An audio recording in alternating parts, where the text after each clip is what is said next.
A, नमस्कार।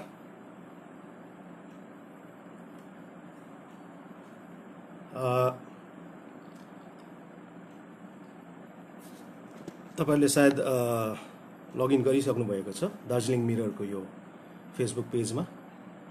म राजा पुनियानी तपाईँहरू सबैलाई वेलकम गर्छु मेरो यो सोमा, poetry show. Maybe you are listening me,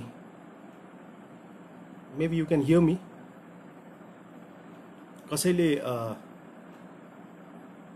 sound check गरौँ। कसैले मलाई भनिदिनु पर्यो को लाइभ हेरिराख्नु भएको छ। Am audible? कसैले मलाई भनिदिनु पर्यो म अडिबल छु कि छैन। मेरो टाइमलाइनमा यो भुवन सरले सो गर्दै सेयर भइसकेको छ। कसैले भनिदिनु पर्यो म अडिबल छु कि छुइनँ। हाई रञ्जना दिदी, शान्तिला या Mahesh Karki, love you love you भाइ। म अडिबल छु कि छुइनँ तपाईँहरूले मलाई भनिदिनु पर्यो, त्यसपछि म सुरु गर्छु। Am audible? साउन्ड ओके छ है? Thank you. त सबैलाई नमस्कार। म राजा पुनियानी, पोएट फ्रम सुकना।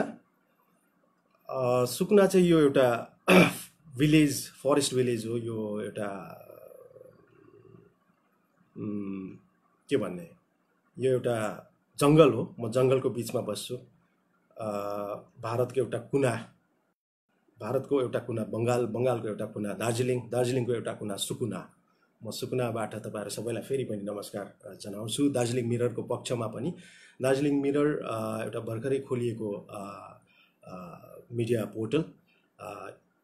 यसका कर्णधार हुनुहुन्छ एउटा मजाको जुङ्गा भएको मान्छे, जो आफै पनि एउटा राम्रो फोटोग्राफर हुनुहुन्छ र उहाँको चाहिँ यो अध्यवसायमा यो दार्जिलिङ मिरर सुरु भएको छ। यसले परिष्कार एउटा पत्रकारिता अहिलेसम्म गरिरहेको छ। हामी आशावादी हुन्छौँ दार्जिलिङ मिररसँग।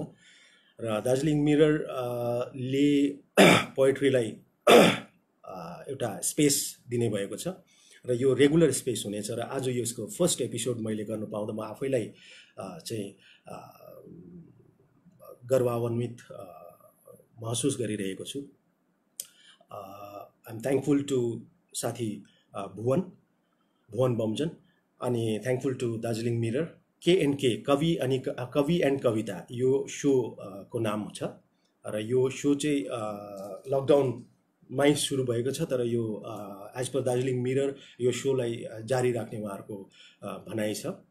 र यसलाई फलो गरिदिनु होला। म सुरुमै भन्न चाहन्छु, दार्जिलिङ मिरर पेजलाई तपाईँहरूले सब्सक्राइब गरिदिनुहोस्, लाइक गरिदिनुहोस्, उहाँहरूको हौसला बुलन्द गरिदिनुहोस्, अनि उहाँहरूको कामलाई तपाईँहरूले प्रमोट गरिदिनुहोस्, मोटिभेट गरिदिनुहोस् उहाँहरू लागि स्वस्थ पत्रकारिताको निम्ति। र दार्जिलिङ मिरर नामबाटै यो चाहिँ क्लियर छ कि यस पोर्टलले दार्जिलिङलाई एउटा रिफ्लेक्ट गर्ने, दार्जिलिङमा के भइरहेको छ त्यसको हालचाल चाहिँ यस पेज मार्फत हामीले पाउन सक्नेछौँ भन्ने मलाई लाग्छ। त तपाईँहरू सबैले बिस्तारै जोइन। राजु पनि आइपुगेछ, मेरो प्यारो भाइ। साउन्ड एकदम ठिक छ भनेछ राजुले, थ्याङ्क यू। भिजुअल पनि ठिकै होला है, मलाई जहाँसम्म लाग्यो। अब खासमा त्यस्तो खास थिम अथवा विषय अथवा त्यस्तो केही तोकिएको चाहिँ छैन। भुवनले भनेअनुसार तपाईँले आफ्नो बारेमा पनि अलिकति भनिदिनुहोस्, दार्जिलिङ मिररको बारेमा पनि भनिदिनुहोस्, अनि यो सो चलाउनुहोस् भन्नुभएको छ। अब आफै नै यो सोमा आउनुपर्ने अनि आफै नै होस्ट पनि गर्नुपर्ने जस्तो स्थिति छ यो। त हुँदाखेरि म अलिकति आफ्नो बारेमा अब आफैले भन्नु त अलिकति त्यस्तो सुहाउँदैन, तर पनि अब जसले सबैले मलाई चिन्नुहुन्छ भन्ने छैन। यहाँ जो आउनुभएको छ तपाईँहरूसँगै जसले चिन्नुहुन्न मलाई है, उहाँहरूको निम्ति अलिकति मेरो ब्रिफ डिस्कसन मेरो बारेमा। मेरो जन्मस्थल चाहिँ सिलिगुडी, अनि मेरो जागिर पनि सिलगढीमै। अनि मेरो बाल्यकाल चाहिँ लाटपन्चरमा बितेको, लाटपन्चर कुलेनबारी। र म कविता लेख्नु पनि इन्फ्लुएन्स लाटपन्चरकै त्यो प्राकृतिक सौन्दर्यले मोहित भएर म चाहिँ अगाडि बढेको। अनि मैले लाइफको फर्स्ट पोएट्री क्लास 4 मा मैले लेखेको। त्यो पोएट्रीको नाम थियो भूत। तर म आज आफै चाहिँ भूतमाथि विश्वास अलिकति नगरौँ भन्ने चाहिँ चाहमा छु। र नमस्कार सुरज भाइ आइपुगेछ। पुरन तामाङ मोक्तान दाजु नमस्कार। अनि म तपाईँहरूको बिचबिचमा कमेन्ट्स पनि हेर्दै गर्छु, तपाईँहरूले मसँग इन्टरेक्ट गर्नु होला। यो वान साइडेड नहोस् है, वान साइडेड अफेयर नहोस्, यो let's make it two sided affair. अनि हुँदाखेरि म त्यसपछि मेरो शिक्षा दीक्षा यता सिलगढीमै भयो। अनि त्यसपछि सिलगढी कलेज पढेँ। अनि त्यो बिचमा मैले लेख्ने काम जारी राखेँ। अनि मेरो करियर चाहिँ मैले पत्रकारिताबाटै सुरु गरेँ। म पढ्दै थिएँ, कलेज पढ्दा पढ्दै नै मैले पत्रकारिता थालेको। पत्रकारिता चाहिँ मैले कसरी जोइन गरेँ भन्दाखेरि एज अ कार्टुनिस्ट, र मैले तलब चाहिँ पाउँथेँ 800 रुपियाँ। र त्यो मेरो पहिलो काम चाहिँ थियो आजभोलि दैनिक, राजेश भट्टराई दाजुले निकाल्नुहुन्थ्यो। त्यसमा बेसी काम गरिनँ मैले। त्यसपछि चाहिँ मैले अब जोइन गरेँ, अब दैनिक संवादपत्र। अब चाहिँ म यहाँ सिके सरलाई सम्झिरहेको छु, सिके श्रेष्ठ, हाम्रो नाट्य भूषण, हाम्रो नाटकको शान, हाम्रो थिएटरको शान इन्डियापट्टिबाट। र सिके श्रेष्ठ सरले अब डेली सुरु गर्नुभयो। यो चाहिँ पहिला म्यागजिन निस्किन्थेछ, प्रान्त परिषद भन्ने उहाँहरूले जुन चाहिँ मुभमेन्ट चलाइराख्नु भएको थियो, गोर्खाल्यान्ड मुभमेन्ट अगाडि। र त्यो अब पत्रिकालाई नै चाहिँ उहाँले डेली पेपर गर्नुभएको थियो। र त्यसमा मैले जोइन गरेपछि त्यसपछि मैले एज अ कार्टुनिस्ट जोइन गरेको थिएँ अबमा पनि। र त्यसपछि अमीर सुन्दास, मेरो साथीलाई मैले सम्झिरहेको छु, अमीर यहाँ छ कि छैन। अमीर मेरो अति नै प्रिय साथी, आज एस्टाब्लिस्ड मूर्तिकार, हाम्रो गोर्खे गौरव, गोर्खे मूर्तिकार, जो खसेर गयो साथी, एकदमै ट्यालेन्टेड मान्छे मङ्पुको।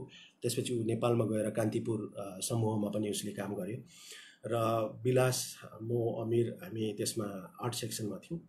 अनि यो नेटवर्कले गर्दा बिचबिचमा इन्टरप्ट हुँदैछ होला सायद, त्यस प्लिज बियर विथ मी। अनि त्यसपछि चाहिँ पत्रकारितामा गरी टिचिङमा हुँदै आज म टिचिङमै छु। Surendra institute of engineering and management भन्ने एउटा इन्जिनियरिङ कलेजमा म पढाउँछु, ह्युम्यानिटिज डिपार्टमेन्टमा। अनि साथै आफ्नो लेखनलाई चाहिँ एज अ यसलाई क्यारी अन गरेको छु है। अनि त्यस्तै हो कुरा। अनि एउटा किताब मात्रै मेरो प्रकाशित छ, अर्को लस्कर। यो तपाईँहरूले देख्नु हुँदैछ, कसैसँग त छ पनि होला यो कसैसँग। यो अर्को लस्कर चाहिँ टिका भाइ, जो एकदमै बुलन्द कवि हुनुहुन्छ हाम्रो क्षेत्रबाट। टिका भाइले चाहिँ मानवीय प्रकाशन भनेर सुरु गर्नुभएको थियो। र त्यसको त्यो प्रकाशनको पहिलो किताब नै मेरो किताब हुनेवाला थियो। तर मेरो चाहिँ अलिकति नेचर चाहिँ अलिकति लेजी छ हुँदाखेरि मैले म्यानुस्क्रिप्ट दिनु ढिलो गर्दाखेरि अलमोस्ट दुश्मनी नै भयो टिका भाइसँग। यो एउटा कथा हो, किस्सा हो। अनि टिकाले त्यसपछि धेरै दिन मसँग सम्पर्क गरेन, हामी सम्पर्कमा थिएनौँ। त्यसपछि उसले दागा धर्यो मसँग, टिका यहाँ छ कि छैन। टिकाले मलाई नमस्कार अमिश, अरे वाउ अमिश, वेलकम, नेपालबाट अमिश शर्मा विशद, एकदमै राम्रो पोएट, वेलकम। आशिष लिम्बू, या सेवारो भन्ने कविता सुनाउँछु आशिष लिम्बू है। अनि टिकाले त्यसपछि दागा धरेपछि उसले आफ्नो पोएट्री निकाल्ने भयो। अनि तैँले गर्दैनस् म गर्छु भन्ने पाराले। त्यसपछि किताब विमोचन हुने कुरा भयो पाइताल तलतिर, जुन किताबको निम्ति उहाँले युवा साहित्य अकादमी पुरस्कार पनि प्राप्त गर्नुभयो। र कस्तो भयो भन्दाखेरि अब मलाई थाहा भइरहेको छ फेसबुकबाट उहाँको त्यो किताबको काम हुँदैछ, त्यो किताबको लोकार्पण हुनेवाला छ, कहाँ हुनेवाला छ त्यो पनि थाहा हुँदैछ। तर मलाई निम्तो आएन, एउटा एटलिस्ट कल पनि आएन कि तिमी आऊ भनेर। अनि मैले सोचेँ म चाहिँ पुग्छु। अनि म त्यो विमोचनको ठक्कै अगाडि पुग्दाखेरि चाहिँ टिका खुसी भएर अँगालो मारे मसँग है। अनि त्यस्तो छ। अनि त्यसपछि चाहिँ मैले पनि पुरा गिल्टी फिल भयो। अनि भएपछि मैले आफ्नो पाण्डुलिपिमाथि काम गरेपछि यो अर्को लस्कर आयो। राकेश, या माई डियर भाइ, very talented singer, welcome Rakesh. अनि त्यसपछि चाहिँ यो किताब निस्कियो 2013 मा। नेपालपट्टिबाट मेरो अति प्रिय साथी मणि शर्मा, मणि यहाँ छ कि छैन, मणि शर्मा साङ्ग्रिला बुक्स का कर्ताधर्ता कर्णधार, उहाँले चाहिँ नेपालपट्टिको यो किताबको डिस्ट्रिब्युसनको जिम्मा लिनुभयो। अनि दुईपट्टि नै भारत अनि नेपालपट्टि यो किताब छरियो। मोटामोटी 2-3 महिनामा एक्जस्टेड भएको थियो यसको स्टक, र अहिले सायद मार्केटमा छैन होला जस्तो लाग्छ। यदि कसैले पढ्नु चाहनुहुन्छ भने टिका भाइलाई सम्पर्क गर्नु होला, उसँग केही प्रति बाँचेको हुनसक्छ। मसँग चाहिँ यो एउटै त हुँदाखेरि या हेलो राहुल या त हुँदाखेरि त्यो जर्नी यसरी चल्यो। अनि 2013 पछि मैले एउटै पनि किताब फेरि निकालिनँ। केही पब्लिसरहरूले पनि मलाई आफै कन्ट्याक्ट गरे, हुँदाखेरि अब चाहिँ निकाल्नु पर्यो भनेर म रेडी बसेको थिएँ। अब चाहिँ एकदम निकाल्ने हो भनेर भन्दाखेरि चाहिँ सट्टै कोभिडले एट्याक गरिहाल्यो। यस्तो हुँदो रहेछ संजोग भन्ने, लाइफ भन्ने। त अब कोभिडले बाँचियो भने चाहिँ सायद म केही किताब लिएर तपाईँहरूसँग एकैचोटि किताबहरूको मुठी लिएर आउनेछु। केही एसेजको प्रोजेक्ट छ, केही पोएट्री, नेपाली पोएट्री अनि केही इङ्ग्लिस पोएट्रीको प्रोजेक्ट छ। म त्यो किताबहरू लिएर म तपाईँहरूसँग, यदि तपाईँहरू पनि र म पनि कोभिडले बाँच्यो भने हामी है त्यसो गरौँ। अनि त्यस्तै हो। अनि त्यसरी अगाडि बढ्यो। त्यसपछि अब म अहिले सम्झिरहेको छु हाम्रो एकदमै सुरुको फेजको पोएट्सहरू, नरबहादुर दाहाल सर जो मेरो सुकनामै एकै ठाउँमा अहिले हुनुहुन्छ, अति आदरणीय सर, कवि, कथाकार, निबन्धकार, राजनीतिज्ञ, राजनीति विश्लेषक। नरबहादुर दाहाल सरको पनि किताब त्यति निस्केको छैन उहाँको, तर उहाँ एउटा आज शिखर पुरुष हुनुहुन्छ। त नरबहादुर दाहाल सर सम्झिरहन्छु। दान खालिङ सर, जसलाई हामी धेरै कमले चिन्छौँ, निलामिनी गुरुमा नमस्कार, मलाई पढाउनु हुने कुरामा मलाई इन्सपायर गर्नुहुने।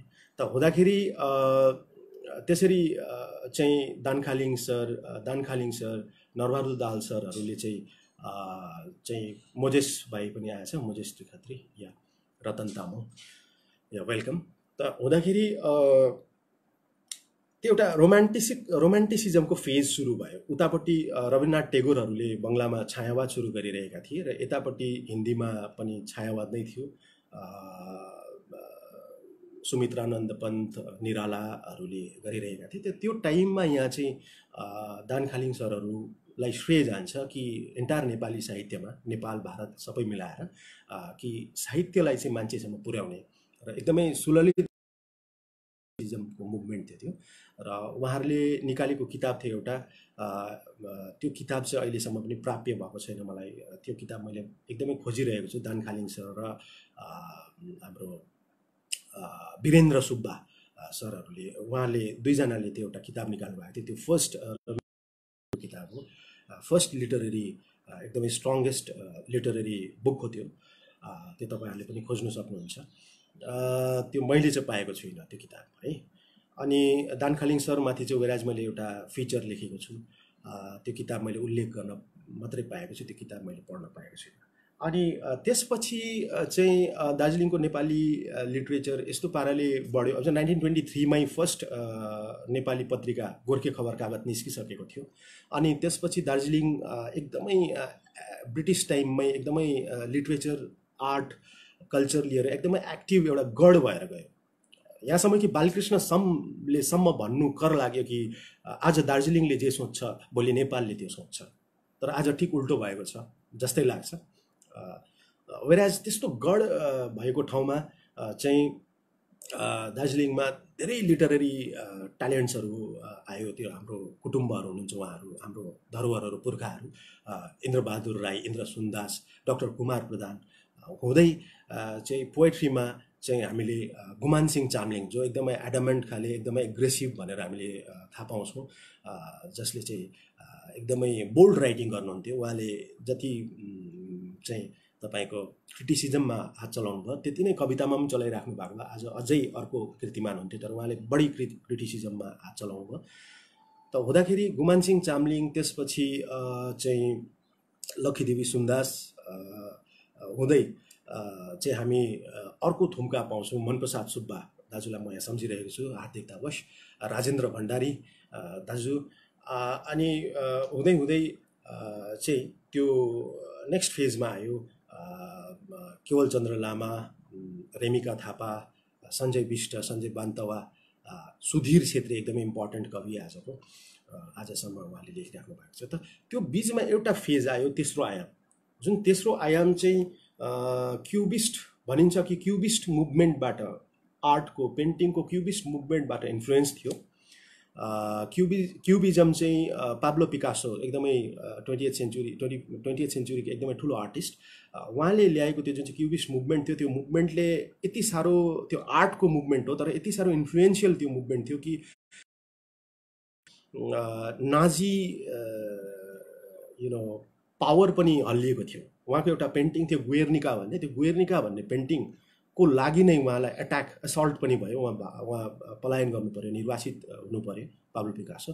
त त्यो क्युबिजमबाट इन्फ्लुएन्स भएर इन्द्रबहादुर राई, बैरागी काइला सर अनि ईश्वर बल्लभ, अहिले बैरागी काइला मात्रै हामीसँग हुनुहुन्छ, इन्द्रबहादुर सर अनि ईश्वर बल्लभ सरले हामीलाई छाडिसक्नु भएको छ। त बैरागी काइला सरलाई पनि म सम्झिरहन्छु, उहाँलाई एकदमै श्रद्धापूर्वक मैले सम्झेको छु। र बैरागी काइला सर अनि ईश्वर बल्लभले चाहिँ कवितामा अनि इन्द्रबहादुर राईले चाहिँ आख्यानमा अनि कथामा उहाँहरूले त्यो तेस्रो आयाम भन्ने मुभमेन्ट सुरु गर्नुभयो। उहाँहरूले चाहिँ भन्नुभयो कि अहिलेसम्मको राइटिङ चाहिँ फ्ल्याट भयो र अब हामी चाहिँ यो राइटिङलाई चाहिँ डेप्थ दिने। त त्यसो गर्दाखेरि थर्ड डाइमेन्सनको कुरा आयो, तेस्रो आयाम, त्यो चाहिँ हो डेप्थ। त हुँदाखेरि यो चाहिँ कस्तो भयो भन्दाखेरि अब तेस्रो आयामले चाहिँ अलिकति कडा पारिदियो भन्ने आरोप आयो, लिटरेचरलाई अलिकति कठिन दुरूह पार्यो भन्ने र आम मान्छेहरूको पहुँचबाट बाहिर पुग्यो भन्ने चाहिँ आरोपहरू पनि आयो।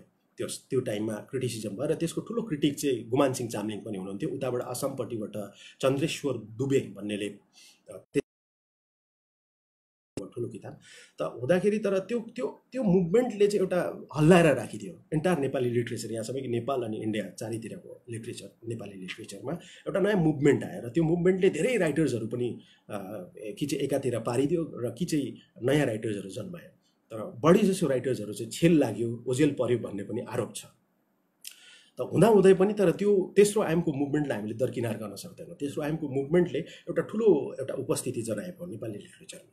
त तेस्रो आयाम पछि चाहिँ अगमसिंह गिरी, त्यसपछि हुँदै हुँदै उहाँको फेज, त्यसपछि मनप्रसाद सुब्बा, मोहन ठकुरी दाजु, ज्ञानेन्द्र खतिवडा, राजेन्द्र भण्डारी, लक्ष्मीदेवी सुन्दास, उहाँहरूले चाहिँ नेपाली लिटरेचरलाई चाहिँ अलिकति सरलतातिर, अलिकति चाहिँ जनमुखी अथवा जनमैत्री अथवा पाठक मैत्री बनाउने काम गरे भन्ने पनि पाइन्छ, त्यस्तो देख्छौँ हामी। र उहाँहरूले चाहिँ अलिकति सिम्प्लिफाइड वेमा एक्सप्रेस गर्न सुरु गर्नुभयो।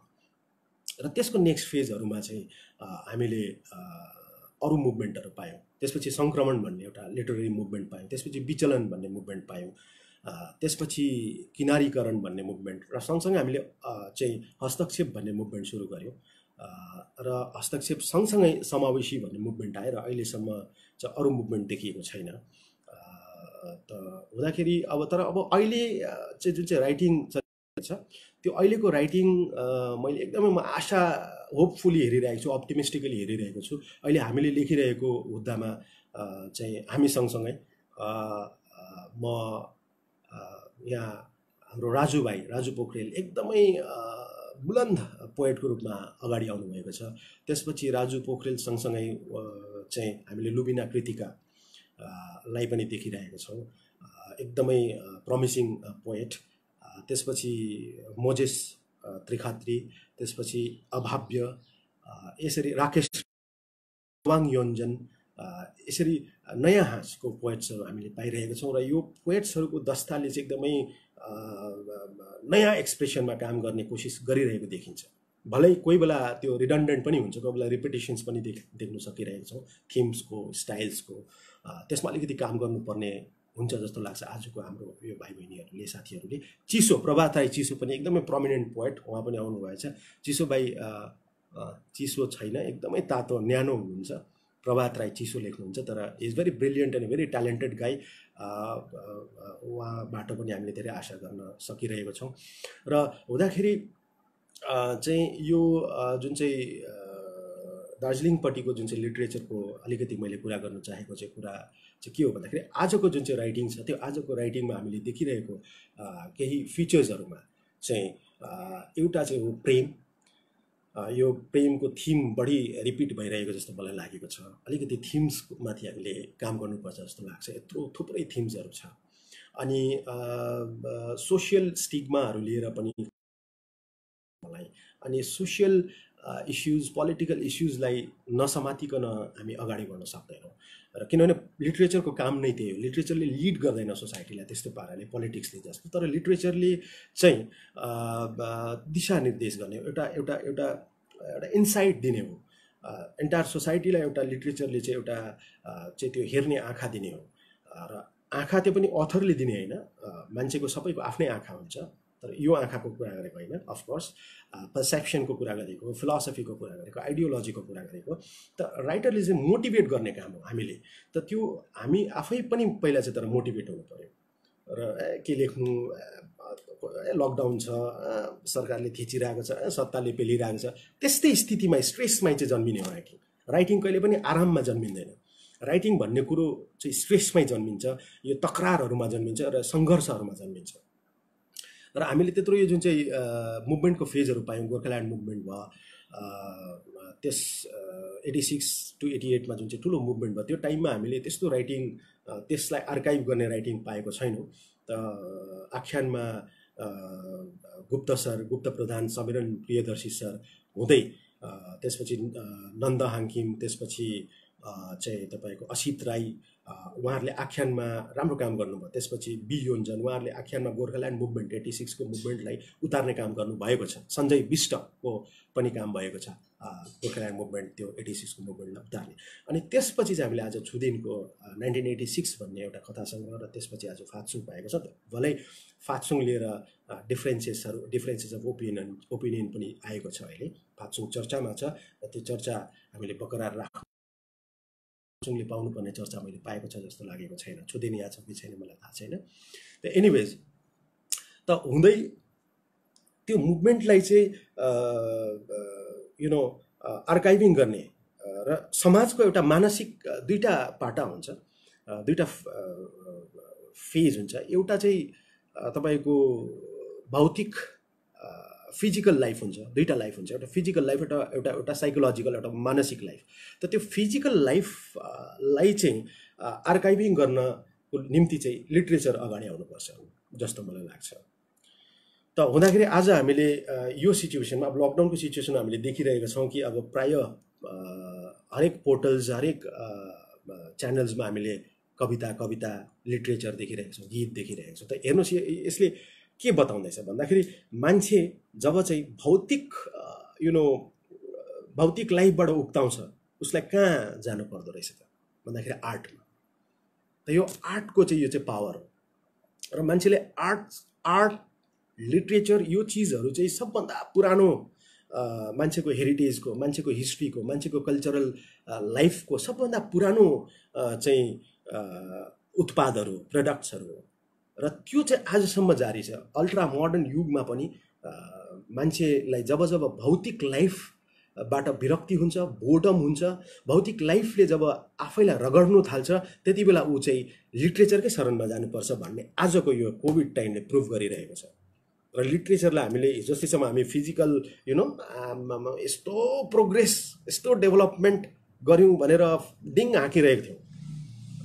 र लिटरेचर गर्ने मान्छेहरू चाहिँ इम्प्र्याक्टिकल, लिटरेचर गर्ने मान्छे निकममा काम नलाग्ने भन्ने एउटा चाहिँ धारणा थियो सोसाइटी। जो पनि पोएट हुनु खोजिरहेको छ, राम्रो हो यो। आज जो पनि सिङ्गर, हामी फेसबुक खोलौँ, बिटिटी, जो पनि पोएट, जो पनि सिङ्गर, जो पनि आर्टिस्ट, जो पनि painter, why this is so. मान्छेले बुझ्यो कि भौतिक लाइफ यति साह्रो रिडन्डेन्ट भइसकेको थियो र भौतिक लाइफले उसलाई आफैदेखि टाढो पुर्याइसकेको थियो। आज फेरि ऊ आफ्नो खोजीमा छ मान्छे। र यो पोजिटिभिटी साथ म धेरै लामो बोलिहाल्ने क्रममा गएछु। त अब म चाहिँ केही आफ्नो क्रिएसन्सहरू तपाईँहरूलाई सेयर गर्न चाहन्छु। मलाई त्यसो पनि भनिएको छ कि मेरो आफ्नो क्रिएसन्सहरू सेयर गर्ने कुरा छ है। त म सुरु गर्छु। फाइन,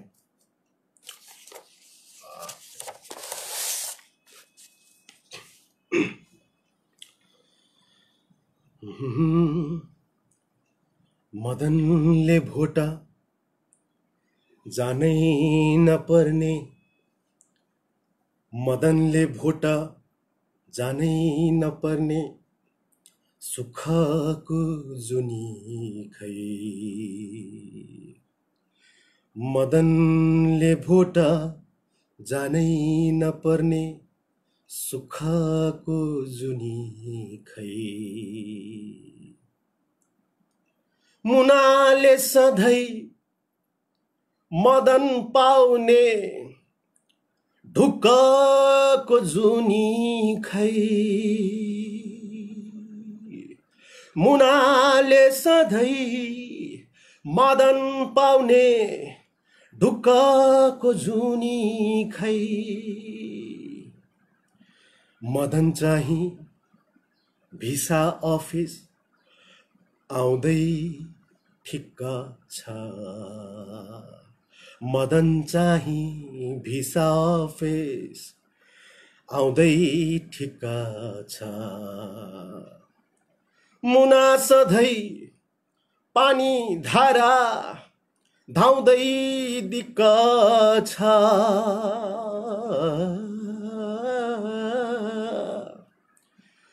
मदनले भोटा जानै नपर्ने सुखको जुनी खै। मुनाले सधैँ मदन पाउने ढुक्कको जुनी खै।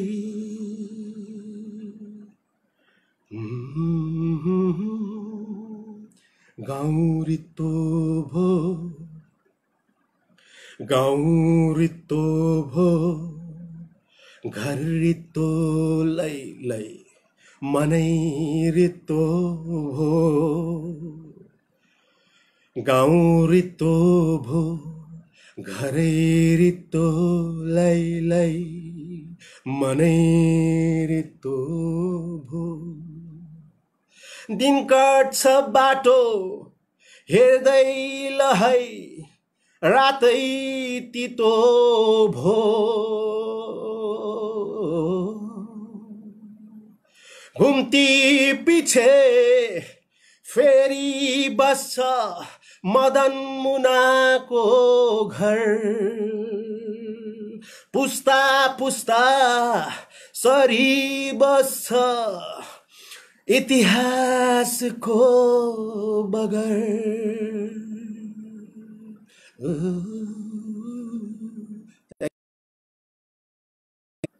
तपाईहरुले सुन्नुभयो कि भएन ठिकसँगले? यो चाहिँ पोइट्री हो कि गीत हो मलाई थाहा छैन। यो मलाई आफैलाई टच भइबसेर म यो सेयर गरिबस्छु। म अब कवितामा जान्छु। भुवन ठिकै जाँदै होला है? भुवन साथी, यो देयर मेबी। अहिले यो अब यस्तो कोभिडको सिचुएसनमा हामीलाई हाम्रो लाइफलाई चाहिँ हामीले फेरि रेट्रोस्पेक्सनमा जाने जस्तो टाइम आएको छ। र यो यस्तो टाइममा चाहिँ अब मान्छेले चाहिँ तपाईको आफ्नो लाइफलाई लिएर अलिकति दार्शनिक टाइपले हैन यो के हो भन्ने सोचहरू पनि पैदा भइरहेको छ सबैमा। र मलाई यति बेला जगजित सिंहको त्यो गजल याद आउँछ, जीवन क्या है भन्ने गजल। कर्णदासको त्यो गीत जिन्दगीको के भरोसा।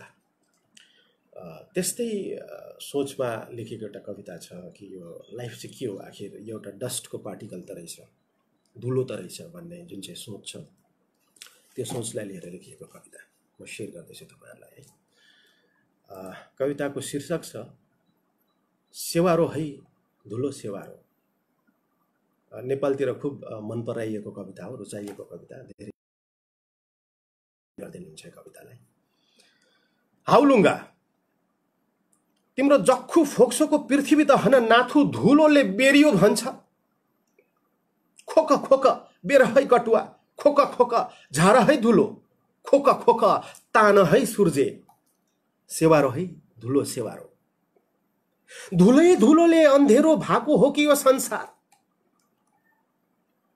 फत्तुरे साइलाले पोहोर चीन सीमाबाट लिएको घडीको टेम पनि पो ढिलो चल्यो भन्छ। बरु आऊ हामी सँगै बसेर धुलोको भक भक उम्लिने गीत कथौं। सेवारो है धुलो सेवारो। नाथे जङ्गे पनि, यानी कि जङ्गबहादुर राणा, नाथे जङ्गे पनि धुलैमा मिल्यो जङ्ग देखाएर। बेलायतीको घमण्ड पनि धुलैमा पिस्यो ब्रिटिस साम्राज्य। नाथे जङ्गे पनि धुलैमा मिल्यो जङ्ग देखाएर। बेलायतीको घमण्ड पनि धुलैमा पिस्यो। मुगलाने लैला पनि धुलैमा फस्यो। धुलोले आँगैमा बोकेको छ जसबहादुरको पसिनाको टुहुरो गन्ध, सुन्तलीको आँसुको विधवा रङ्ग, किस्नेको खुनको बलिदानी सुस्केरा र माई मिलाको पिरतिमय सजनको। सेवारो है धुलो सेवारो। हाउलुङ्गा धुलोको जात धुलो। के सोच्छन् उनीहरू धुलोको थर गोत्र र पितृ? धुलोलाई पानी चलाउँदैनन् रे बजियाहरू। साह्रै सोच्छन् भने भनिदिनु, धुलो रातो छ रातो रगत जस्तै, धुलो तातो छ तातो मुटु जस्तै। सेवारो है धुलो सेवारो। धुलोको स्वर बागबीरको सारङ्गीको पिन्चे स्वरसँग कसरी मिल्छ जुल्छ? धुलोको पतलुनको रङ्ग आसकुमार लोहारेको चिम्नीको धुवासँग किन मिल्छ जुल्छ?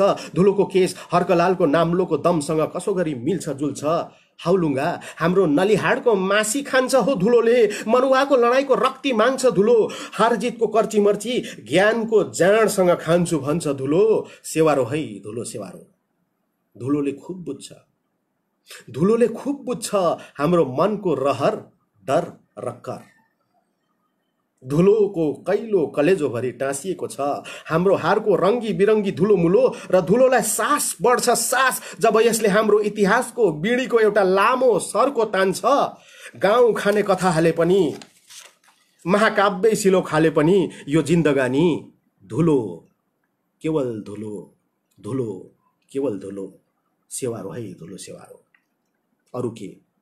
धुलै धुलो यो संसार र यो समय, धुलै धुलो यो संसार र यो समय, धुलै धुलो यो जिन्दगानी। बरु आऊ हामी सँगै मिलेर धुलोको भक भकी उम्लिने गीत कथौं। सेवारो है धुलो सेवारो। सेवारो है धुलो सेवारो। Thank you. तपाईहरुले सायद सुन्दै हुनुहुन्छ।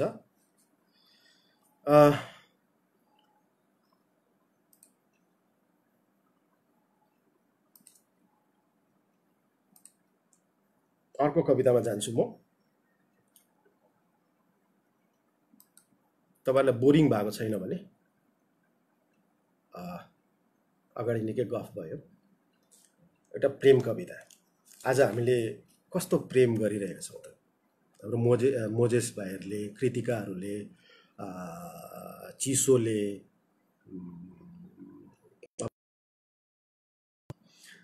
राजुले लेख्ने प्रेम कविताहरुको प्रेम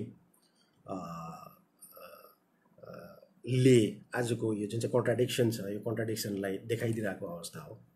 र मैले पनि एउटा कोसिस गरेको छु। म रवि रोदनलाई पनि सम्झिरहेको छु यहाँबाट। रविले पनि मिठो प्रेम कविताहरू लेख्छ।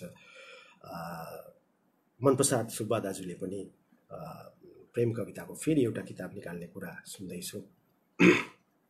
कसम तिमी मेरो कसममा विश्वास नगर माइ डियर। कसम तिमी मेरो कसममा विश्वास नगर माइ डियर। यति चाहिँ सत्य, लु सत्य हो मलाई त्यो थरथर काँपिरहेको गुलाफको कथामा बुनिएर उहिले तुहेको सपना टुप्पोदेखि देखिदिउँ लाग्दैछ डियर। उहिले तुहेको सपना टुप्पोदेखि देखिदिउँ लाग्दैछ डियर। मलाई त्यो फन फन घुमिरहेको गुलाफको जरामा नुहेर उहिले खसेको आकाश फेदैदेखि हेरिदिउँ लाग्दैछ डियर। कसम तिमी मेरो कसममा विश्वास नगर। किनभने म मेरै बाहियात कसमहरूको अन्धा चक्कुले ग्वाम ग्वाम ग्वाम हानिएको घाइते तिर्खा भन्दा बढी केही होइन। कसम तिमी मेरो कसममा विश्वास नगर माइ डियर। त्यो गुलाफ जसको फटिचर काँडामा खिलिएको थियो एकजोर बेनामी मुटु, त्यसको राजनैतिक झण्डा जस्तै पत्रदलमा कोरिएको छ चट्ट चुडिएको मुन्धुमको अन्तिम हरफ डियर। त्यो मृत्युदण्ड लेखिएको क्रूर हरफमा तिम्रो चित्र रंगाउन सक्ने खल्लो खुनको कुची छ डियर। त्यो हरफमा मेरो चित्त डढाउन सक्ने चिसो आगोको टुकी छ। कसम तिमी मेरो कसममा विश्वास नगर माइ डियर। हेर त डियर, हेर त डियर, त्यो बुद्ध जस्तै हरफ, कस्तो गरी हाम्रै छातीतिर तेर्सिएको छ एउटा उदास बन्दुक जस्तै जस्तै एक्सनमा, ठिक यतिखेर जतिखेर दुनियाँका दङ गनाइरहेको छ एक्लोपनको नपुसक बारुद। कसम, तिमी मेरो कसममा विश्वास नगर माइ डियर।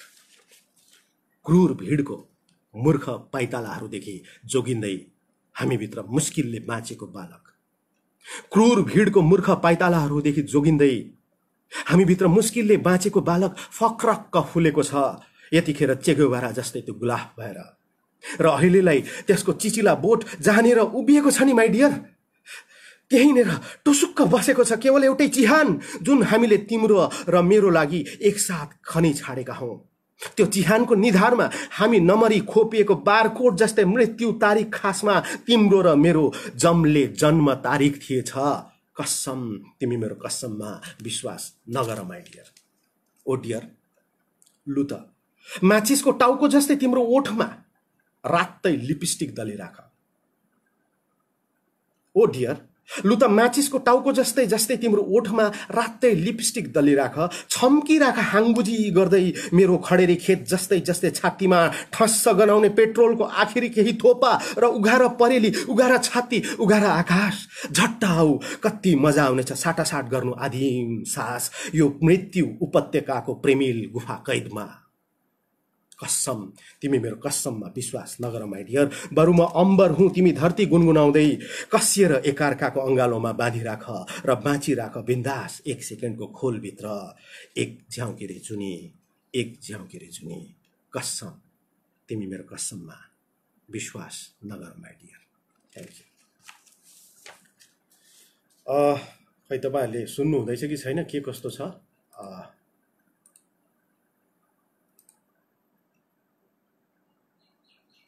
म अर्को कवितामा जान्छु।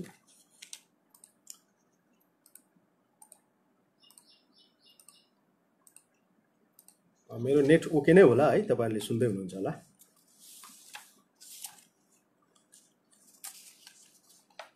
म एउटा काठी भन्ने कवितामा जाँदैछु। यो काठी चाहिँ मैले के अरे तपाईँको यो एउटा मेरो आउनेवाला अप्रकाशित कविता सङ्ग्रह छ औजार भन्ने, त्यो औजारको कविता हो यो। काठी। आँखामा काटी, जिब्रोमा काटी, ओठमा काटी, कानमा काटी, नसामा काटी। आँखामा काटी, जिब्रोमा काटी, ओठमा काटी, कानमा काटी, नसामा काटी, काटी निधारमा काटी, मुटुमा काटी, घाँटीमा काटी, भुँडीमा काटी, खुट्टामा। इतिहासमा काटी, भूगोलमा काटी, विज्ञानमा काटी, किताबमा काटी, खानामा काटी, काटी रुखमा काटी, घडीमा काटी, पानीमा काटी, हावामा काटी, माटोमा काटी, काटी, काटी। त्यो काटीको लोकल कारखाना गाउँ बीचको मन्दिर हो, मस्जिद हो, गिर्जा हो, गुरुद्वारा हो। त्यो काटीको माथिल्लो कारखाना शहर बीचको स्कुल हो, कलेज हो, फ्याक्ट्री हो। त्यो काटीको सेन्ट्रल कारखाना राजधानी बीचको थिएटर हल हो, शपिङ मल हो, न्यूज च्यानल हो, संसद भवन हो।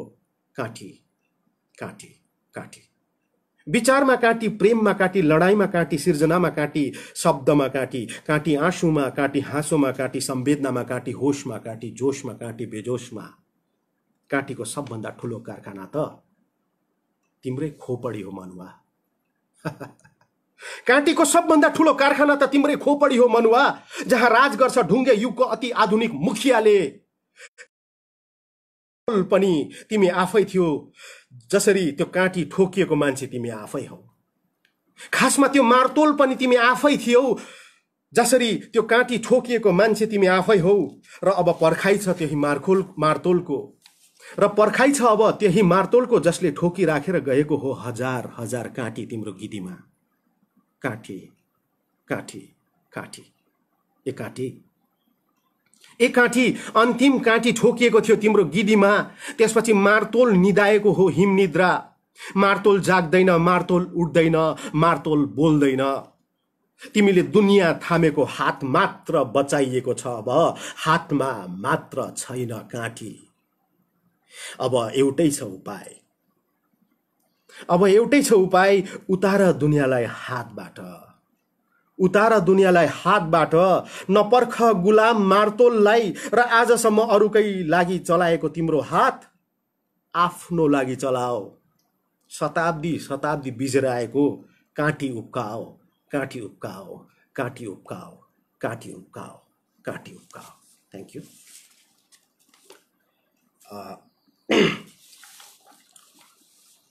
एउटा अलिकति सफ्ट कवितामा म जाँदैछु।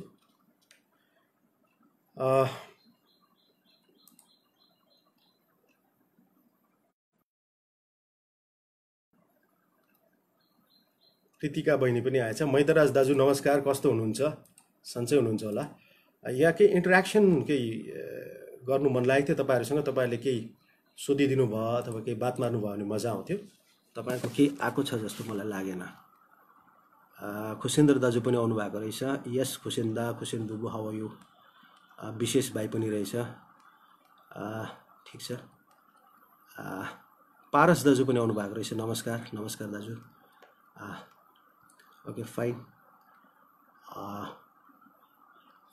राजु पोखरेल छ कि गयो भाइ? राजु भाइ। एकान्त योगी ज्यू पनि हुनुहुँदो रहेछ। नारायण काफ्ले भाइ पनि रहेछ। नमस्कार भाइ। प्रणय, यस माइ डियर प्रणय पनि रहेछ। प्रवीणा बहिनी पनि रहेछ। यस त म तपाईँहरूको केही पनि आएको छैन रहेछ। बात माराइ केही पनि छैन रहेछ। मेरो वान साइडेड भइरहेको छ यो। फाइन। अलिकति कविताहरू तातो भएकोले गरम भयो मलाई। फाइन। प्रकाश कोविद। प्रकाश कोविद नेपाली उपन्यासको एउटा ठुलो स्तम्भ, हाम्रो गौरव, दार्जिलिङको गौरव।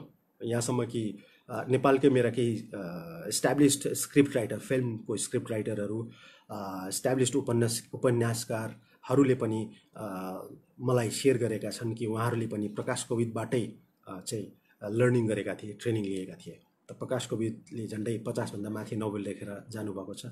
अफकोर्स एउटा विवाद त छँदैछ कि उहाँले बढी जस्तो बाजारु नोभल लेखे, तर पनि उहाँले केही नोभल लेखेका छन् जुन नोभल साँच्चै चाहिँ युगान्तरकारी नोभल छन्। 86 को मुभमेन्टलाई जुन चाहिँ 40 दिनको स्ट्राइक भएको थियो त्यसलाई लिएर पनि उहाँले 40 दिन भन्ने नोभल लेख्नु भएको थियो। अनि चिया कमानलाई लिएर फेरि कहिले भन्ने नोभल, यो दुईटा काम एकदमै बुलन्द काम छ। त प्रकाश कोविदलाई सम्झेर एउटा कविता छ। दिपा मेवाङ राई पनि आउनुभएछ। नमस्कार। Poet from Nepal. अहिले उहाँ कुनै कहाँ हुनुहुन्छ, विदेशतिर। बुढो बाघ। जब म प्रकाश कोविदको उपन्यास बने। शीर्षक। जब म प्रकाश कोविदको उपन्यास बने। बुढो बाघ बढेर तन्नेरी डमरू भएको छ। त्यो डमरू मेरो मन थियो। बुढो बाघ बढेर तन्नेरी डमरू भएको छ। त्यो डमरू मेरो मन थियो र आजको म भन्दा प्यारो चाहिँ उहिले नैको म बालक थिएँ। एक दिन जब म प्रकाश कोविदको उपन्यास बने, तब मेरो डमरूलाई तिर्खा लाग्यो र पातबाट तुरुरु चुहेको खोल्सा धाराको पानी खाएँ। बाघले शिकार गर्नै पर्छ, समय कहिले शिकार भएन बाघको। मोगली घर फर्केको छ, आफ्नै जंगल, र यसरी म मोगली पनि भए एक दिन जब उपन्यास बने। र यसरी म मोगली भएको दिन शहरले मलाई कुर्कुच्चाले किच्यो, कराक कुरुक, मेरो सास थुन्यो र म हतार हतार ब्याटम्यान भएँ। किनभने गुडम्यान भइरहनु दिएन संसारले मलाई। जब म प्रकाश कोविदको उपन्यास बने। मेरो डमरूमा फेरिएको बाघ थिएँ म। मेरो डमरूमा फेरिएको बाघ थिएँ म। कार्बन डाइअक्साइडले लात हानेको मेरो सास लुकेको थियो संसारकै अन्तिम भङ्गेराको पखेटामा। र एक दिन जब फेरि म प्रकाश कोविदकै उपन्यास बने, तब संसारमा प्रेम गर्न लायक केही बाँचेकै थिएन। Thank you. अब म अलिकति तपाईहरुलाई प्रेमिल ठाउँहरुमा लान्छु। एक दुईवटा प्रेम कविता है।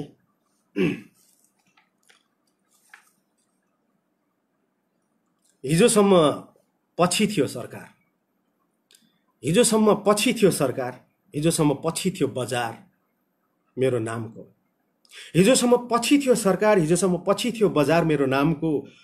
नामकै के दरकार यार, आज चाहिन्छ उसलाई पनि मेरो नाम। ए बेनाम खाम, मेरो नाम सोध्नेलाई भनिदिनु, गद्दार हावामा लेखिएको छ मेरो नाम। Thank you. ओइ साइली सुन्न यार, ओइ साइली सुन्न यार, चढान मोर पनि तोर ऊ खटारा पिला साइकिलमा। ओ साइली सुन्न यार, चढान मोर पनि तोर ऊ खटारा पिला साइकिलमा। चुइक चुइक चुइक चुइक चुइक चुइक, कति मजा छ देख्ता तोर र मोर जोडी। ओइ साइली संसारे के भाषण नारा पोल्टिसे के बाद, संसारे के भाषण नारा पोल्टिसे के बाद, बजारे के होलसेल हरेक माल लेनदेन के बाद, निमक नहालेको फिक्का बात उसा। यी साइकलले के खटारा आवाज के सामु लोभ पर्दैन त अन्त, लोभ पर्दैन त अन्त साइली यस्तरी त तोर साइकल चढेकै बाद। Thank you. कसैलाई भरम कसैलाई सरम, कसैलाई गरम कसैलाई नरम, कसैलाई करम कसैलाई धरम, ए नेप्टी। कसैलाई भरम कसैलाई सरम, कसैलाई गरम कसैलाई नरम, कसैलाई करम कसैलाई धरम, ए नेप्टी। मलाई त पिरती भनेको तेरो डौठे अम्लीले छपनीमा छानेर दिएको निगारको मात। तेरो चिम्से आँखामा गाजलले कोरेको मिर्गेनी आँखाको जादु, कामबाट फर्केर तेरो ठस्स गनाएको काखीको गन्धको मिठास, झगडाको केही बेरमा झर्कँदै अन यहाँ मान्छे चाहिँ हत्तु हैरान चिया पनि सोध्दैन भन्ने तेरो बोलीको सङ्गीत। लु त आफै भन्न ओइ, ओइ साइली आजसम्म कतिपल्ट पो भनिस् मलाई त्यो के जाति रे? I love you. Thank you.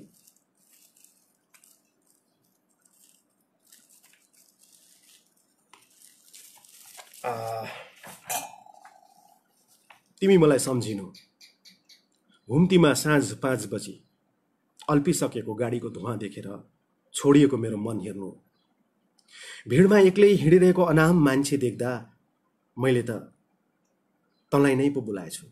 चौकमा बुढो सारङ्गी बजाउने गाइनेको स्वरमा त मलाई सुन्न सक्छेस्। साँझमा लुङ्गिएको बाँसको टुप्पो टेकेर दार्शनिक झै बसेको चराको छायामा म हत्तपत्त तँलाई नै समात्ने गर्छु। स्ट्यान्डमा कसैको पर्खाइमा निकै बेर उभिने तीन केटीको बेचैन आँखाभित्र तेरै शान्त उपस्थिति भेट्ने गर्छु। म त सडकमा जुझारु जुलुस हिँड्ने थकित श्रमिकको जोसमा त मेरो अजम्मरी आशाको परीक्षा लिनु। स्कुलमा एउटै विषय पढाएर पढाएर हरेक दिन नयाँ रहिरहने पुराना गुरुबाको जागरमा मेरो प्रेमको चेष्टा तौलिनु तैले।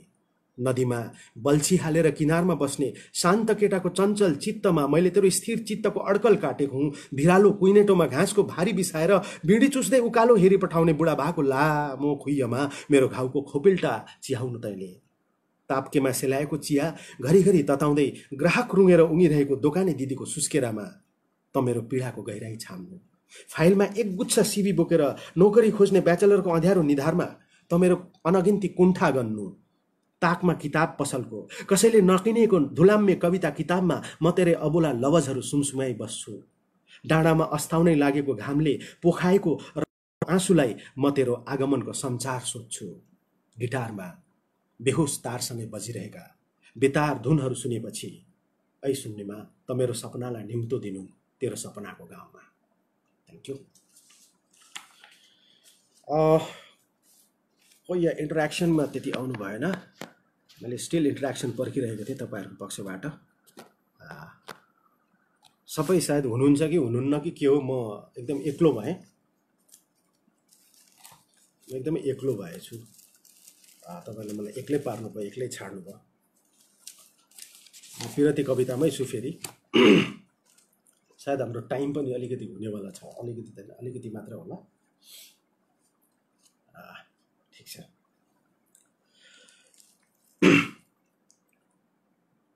जुन गाउँ साख्य थिएन, जुन गाउँ साख्य थिएन त्यहीँ खसेछ मेरो गट्ठे मुटु।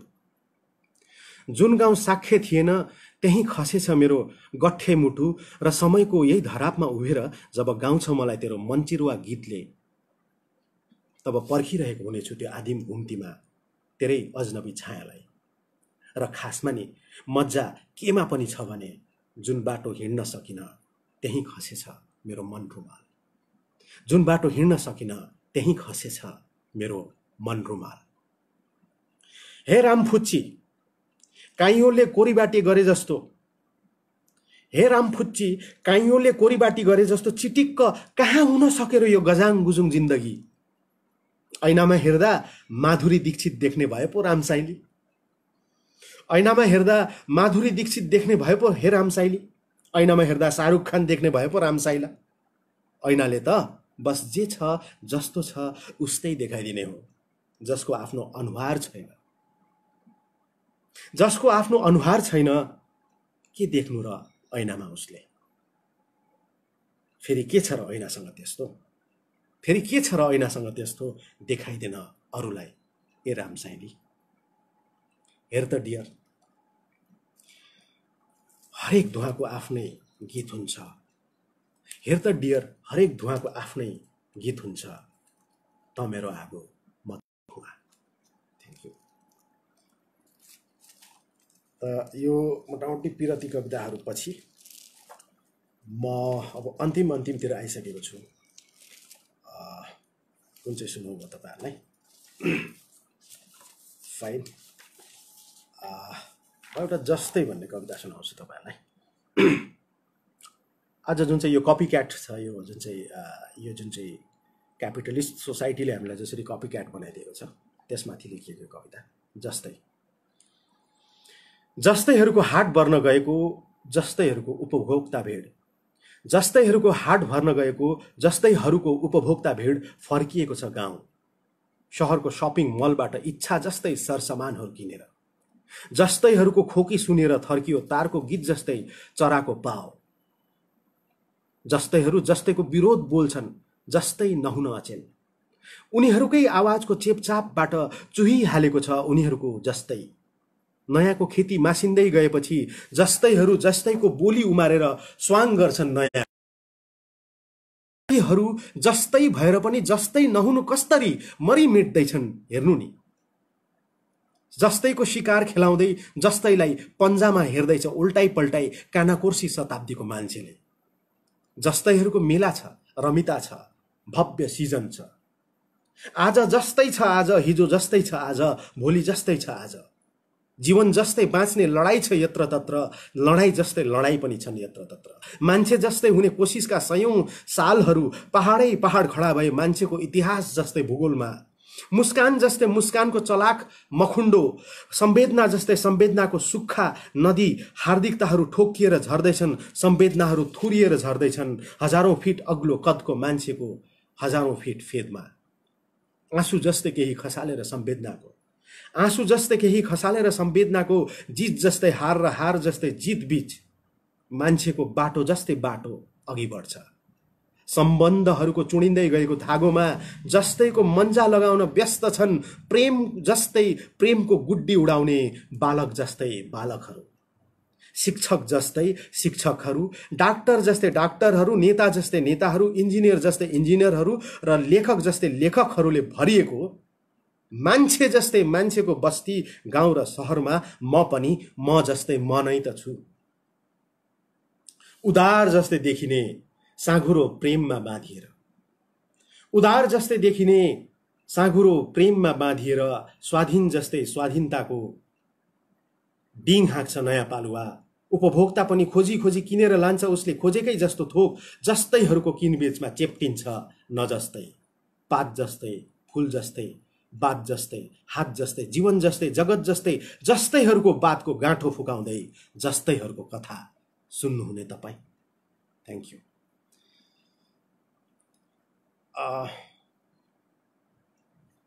अच्छा, म यो दार्जिलिङ मिररमा जानु भन्दैछ भुवनले। एकपल्ट दार्जिलिङ मिरर पेजमा म जानुपर्ने भएछ। फाइन, दार्जिलिङ मिरर हेर्नुहोस् न, हामी सबैले तपाईँलाई केही भनिरहेको छौँ दार्जिलिङ मिरर पेजमा। अच्छा फाइन, प्रवीणाले पनि भनेछ एकछिनै। मेरो इनफ्याक्ट यहाँ नेट अलिकति स्लो भएकोले होला।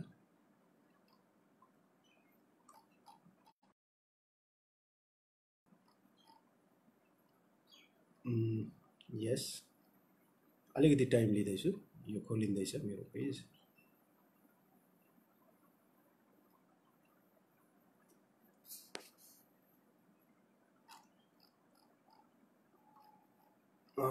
ओके, गोर्खा कुमार, इर्शाद दामी दाजु। Okay, thank you.